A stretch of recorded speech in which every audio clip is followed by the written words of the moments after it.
ඊශ්‍රායල ඉරාන ගැටුම් උග්‍ර වෙලා තියෙන මොහොතක එක්සත් ජනපදය සතු එක් අවියකින් ඊශ්‍රායල ඉරාන ගැටුමේ ගමන් මග සම්පූර්ණ වෙනස් කරන්න පුළුවන් කියලා ඔයාලා දන්නවද?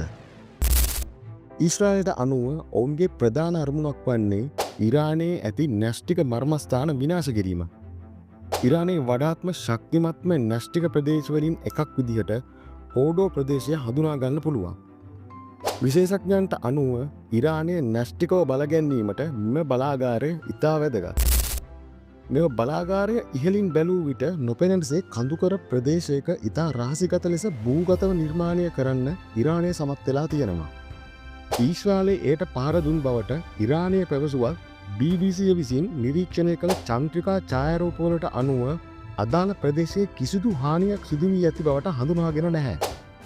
එක්සත් ජනපදයේ ඊශ්‍රායල තානාධිපතිවරයා පැවසුවේ එය විනාශ කිරීම ඔවුන්ගේ ප්‍රධාන අරමුණක් කියලා. කොහොම වුණත් ඒක කරන්න පුළුවන් හැකියාවක් තියෙන එක් අවියක් තියෙනවා.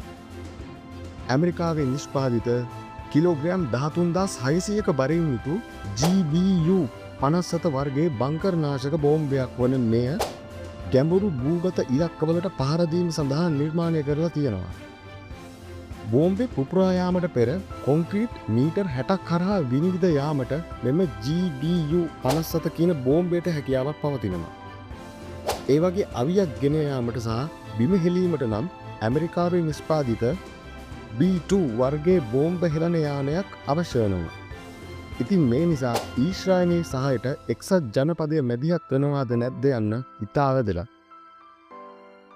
අද වීඩියෝ එක හොඳයි නම් වීඩියෝ එක ලයික් කරන්න, කමෙන්ට් කරන්න, අනිත් අයට දැනගන්නත් එක වීඩියෝ එක ෂෙයා කරන්න.